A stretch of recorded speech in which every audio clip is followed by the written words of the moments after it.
Hello students, welcome back to your online video classes. In the previous class, we have discussed we have started our new topic, that is light. We have discussed the source of light. The ultimate source of our all light is sun.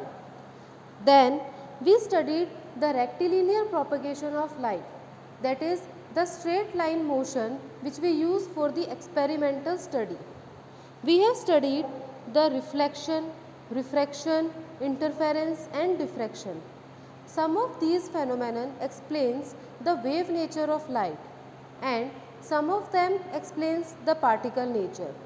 Light is basically a packet of energy in the form of photons. These photons have both type of nature, wave as well as particle nature. The scientist which proved this hypothesis is de Broglie. Then we started the reflection, in which we studied that there are basically two types of reflection, regular and diffused. Then we discussed the plane mirror, in which we proved that U is equal to V, that is the distance of object from mirror is equal to distance of image from mirror, and magnification, that is how much image is magnified with respect to object, is 1, that is size of image and object is equal. Now one more topic of plane mirror is lateral inversion. Lateral inversion is the reflection in mirror which changes the left and right side of the body. Suppose you are raising your right hand, but when you look in your mirror image, then you will observe that your left hand is raised. This inversion is known as lateral inversion. So you might have seen that the capital B, when we see the image of B, then it is turned, that is the B side is laterally inverted, like that the small P letter when laterally inverted looks like a Q letter. Then we started the spherical mirror, in which the reflecting surface is curved, which was basically a part of hollow sphere. In spherical mirror, we have seen that there are two types of mirror, concave mirror and convex mirror. And we studied the basic terminology of ray optics, that is pole, center of curvature, radius of curvature, focus and focal length.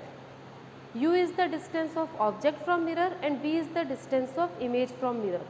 And today we will discuss the Cartesian sign convention, that is there are some rules for studying the effects of light and measuring the distances. So these symbols are used universally so that there might not be any confusion.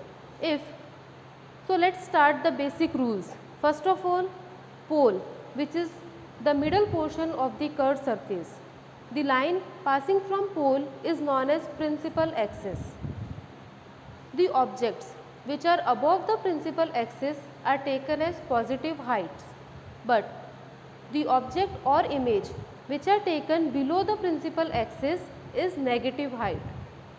So suppose the incident rays are going from left to right, then always all distances are measured from pole.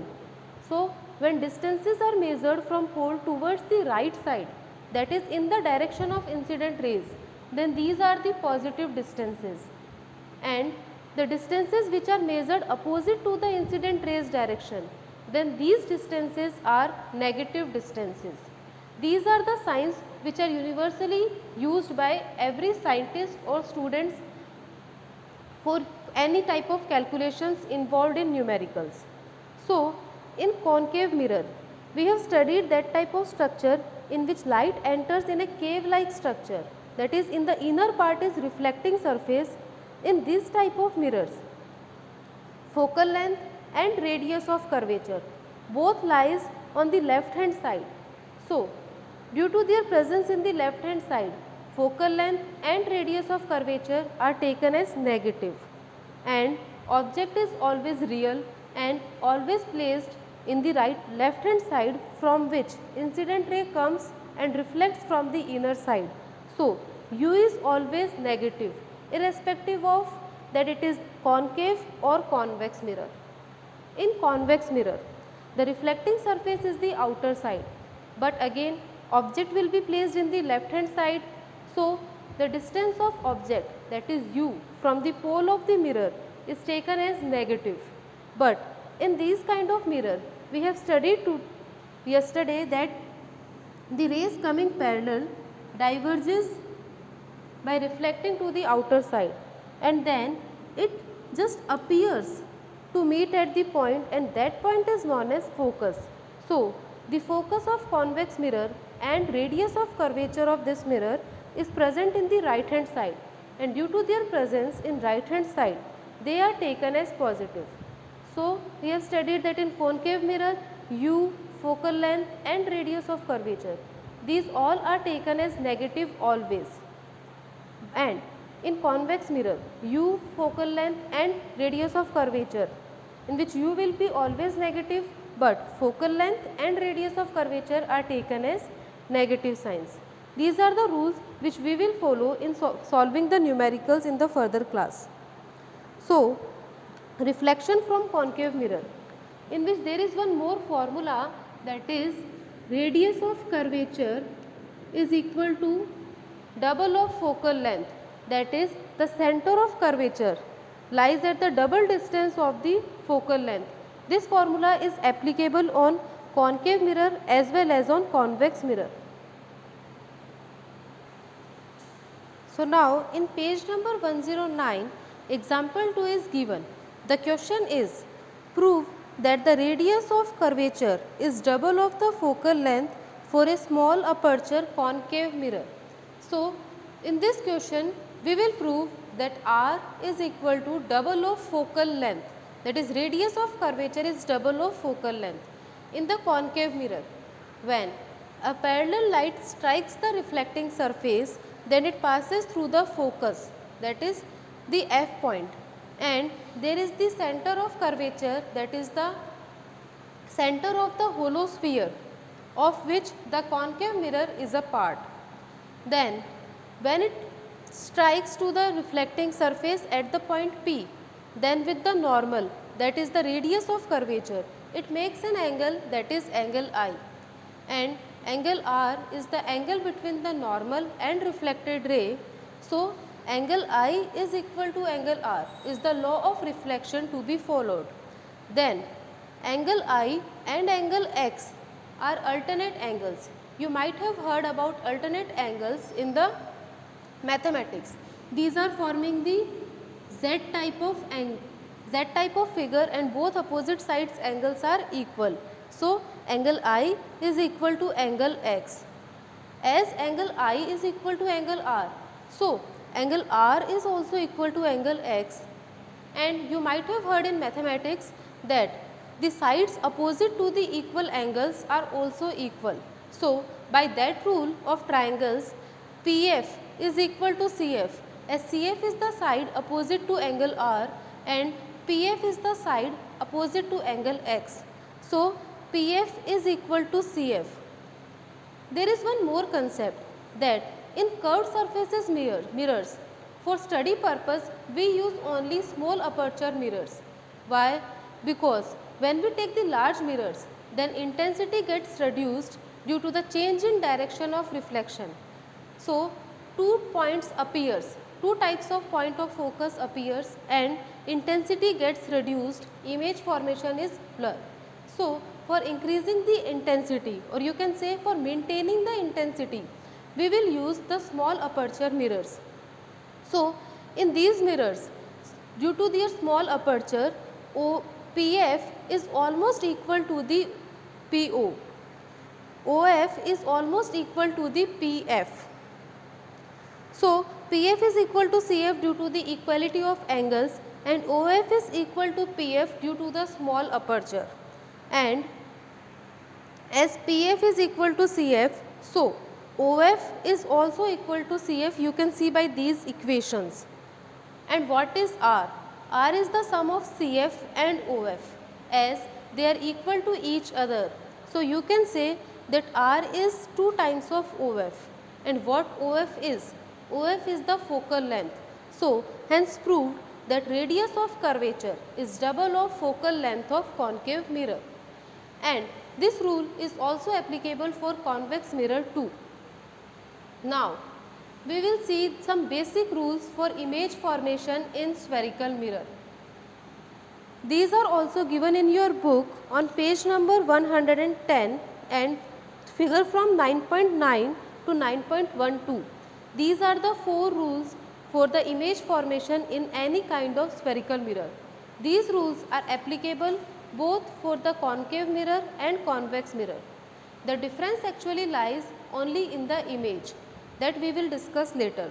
So, first of all, first rule, in which in concave as well as in convex mirror, parallel rays strikes the reflecting surface, and in concave mirror it passes through the focus of the point of mirror, and in the convex mirror it appears to pass through the focal length, focus point. So, you can say that any kind of rays which are very far from the mirror or any kind of parallel rays, when strikes the mirror, they actually passes to the focus and forms a very sharp image. Second one, in second one, now the rays coming from the object, that is incident ray, passes through the focal point and then strikes the mirror. So, the reflected ray now becomes parallel. So, for making the reflected ray parallel, the object must be on the focus point or the incident ray must pass from the focus in the concave mirror. But in convex mirror, the incident ray appears to come from the focus. These are the virtual points. There is no real life existence of these points, but incident ray appears to strike at the focus. So, then the reflected ray becomes parallel. Third rule is, when incident ray strikes the reflecting surface at the right angle, perpendicularly, when strikes it, then it retraces its path. Retracing its path is again moving or following the same path when it passes through the center of curvature. Like that, in convex mirror again it appears to pass from center of curvature, that is perpendicular to the reflecting surface. So, it again retraces its path. These were the rules of image formation in spherical mirror. Now, we will discuss same rules of image formation in concave mirror. On page number 111 in your textbook, there were figure 9.13 in which the various rules including the concave mirror are given. So, let us see them one by one. Look at your book.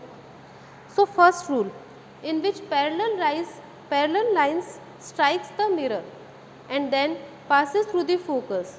So, in the table number 9.1, first point is that position of object is at infinity.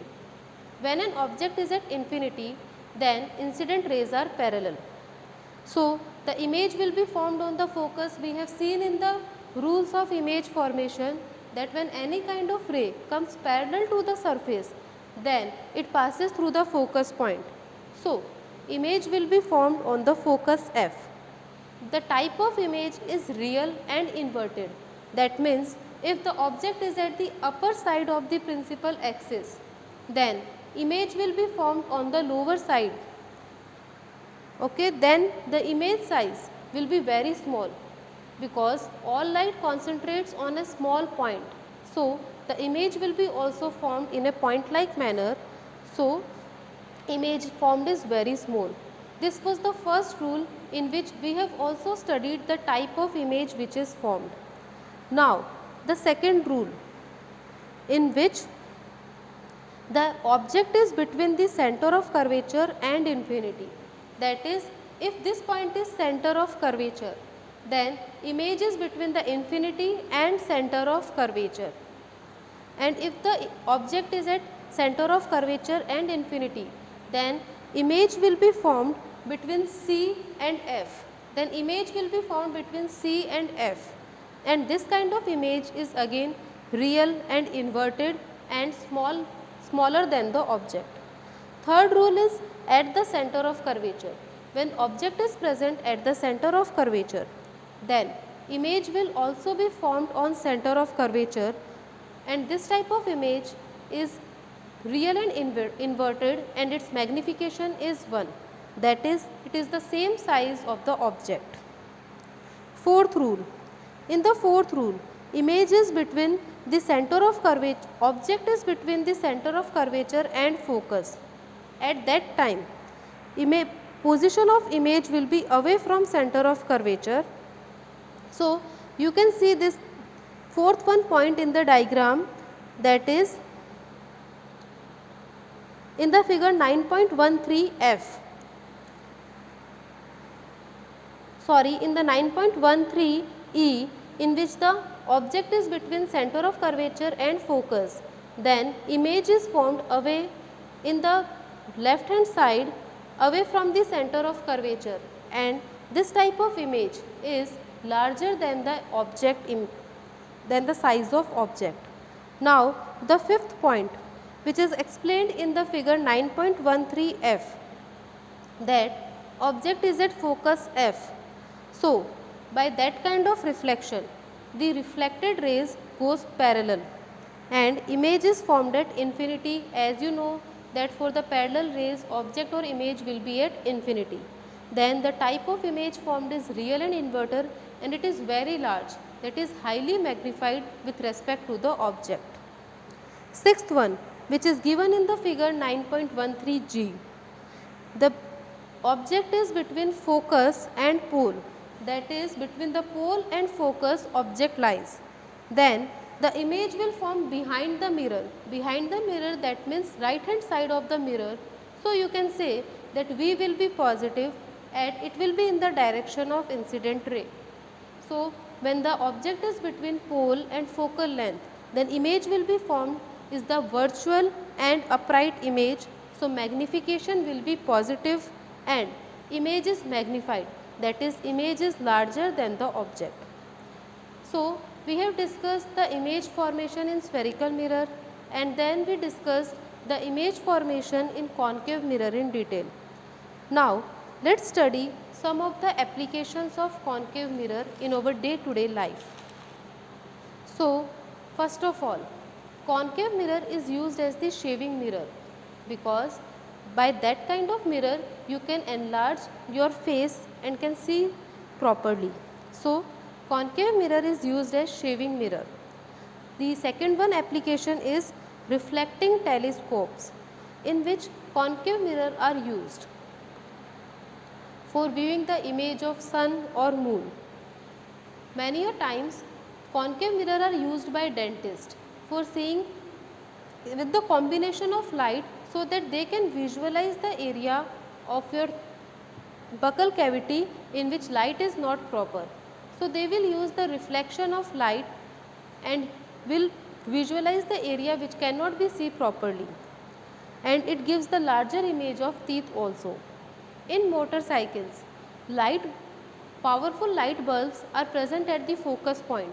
So, when they get reflected to a concave mirror, parallel light is emitted from the headlights of the motorcycles. So, these were all the uses of concave mirror. Now, we will see the image formation in convex mirror.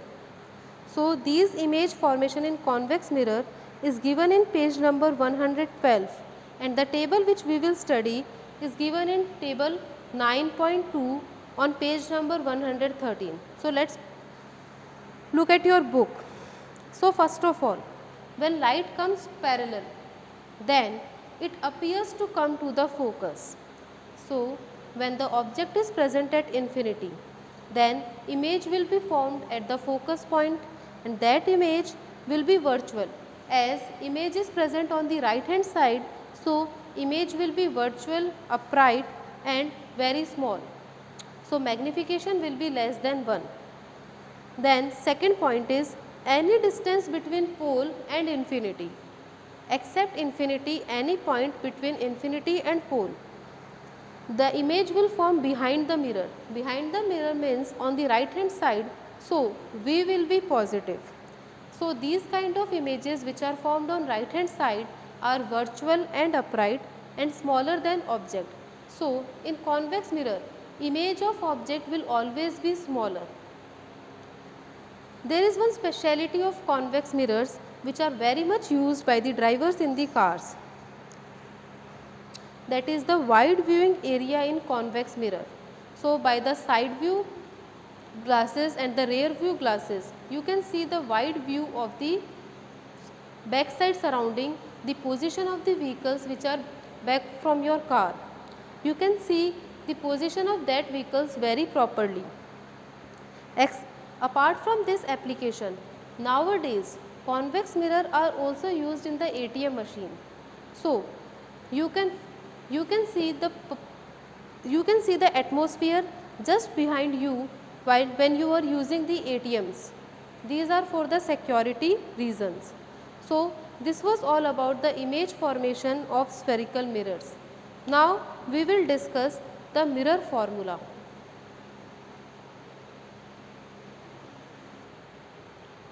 Mirror formula is 1 by u plus 1 by v is equals to 1 by f. So, now we will study the derivation of this formula. U denotes the distance of object from mirror, v is the distance of image from mirror, and focal length we have discussed is the distance between the pole and focus point. In this derivation, we assume and denoted the u by a, v by b and f by c. So, let us first discuss that triangle PQ and F is similar to triangle FO and M. So, the opposites which are similar is PQ and OM. So, OM by PQ is equal to OF by PF. So, OM and PQ are equal to OF upon my PF. These are the rules which we can use in the similar triangles. So, OF is C and PF, this thing is B minus C, A minus C. So, OM by Q is C by A minus C. As you know that OM, that is the lower part of aperture, is almost equal to the length of image. So, OM is equal to P dash Q dash. So, P dash by Q dash divided by PQ is equal to C by A minus C, as OM is equal to P dash Q dash. Then comes the triangle O, L and F and the triangle P dash Q dash and F. Now, we take the triangle OLF and P dash Q dash F. These triangles are also similar. So, the ratio of the lengths OL and P dash Q dash is equal to the length OF and P dash F. So, these distances are OF. OF is the distance of focal length denoted by C, and P dash F is the distance, that is the distance of image minus focal length. So, C upon B minus C. Now, the OL, that is the upper side of the aperture, is equal to the length of object PQ. So, OL by P dash Q dash is also written as PQ upon P dash Q dash, which is equal to C by B minus C. Now, you have seen that P dash Q dash upon PQ is C upon A minus C. So, by this, by reciprocating one of them, you can equate them, and by equating them, the equation comes, and by solving that equation, finally we get the equation AB is equal to AC plus BC. Now, we will divide the whole equation by ABC. So, AB will be cut out and only C will remain. So, 1 by C is equal to 1 by B and 1 by A. So, C is F, B is the distance of image and A was the distance of object. Hence, 1 by U is plus 1 by V is equal to 1 by F is proved. Let us discuss it once again. First of all, we took the triangle PQF and MOF, that is PQF and MOF. These triangles are similar. So, the alternate sides which are similar have the ratio equal. So, OM by PQ is equal to OF by PF, and these are equal to the distances C upon A minus C. As these are of the small apertures, then OM is equal to P dash Q dash. So, in the place of OM you can write P dash Q dash, and by that we get the ratio P dash Q dash upon PQ is equal to C upon A minus C. Like that, in triangle OLF and P dash Q dash F, we take the similar ratio and get the result PQ upon P dash Q dash is equal to C upon B minus C. Then we equate the equation and finally get AB equals to AC plus BC.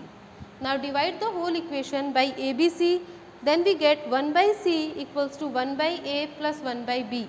And finally, we have used the proper signs of ray optics in place of ABC and get 1 by F is equal to 1 by V plus 1 by U. So, in the next class, we will see the application of mirror formula, the examples given in your book, that is example 3, 4 and 5, and then we will discuss the term magnification. Thank you.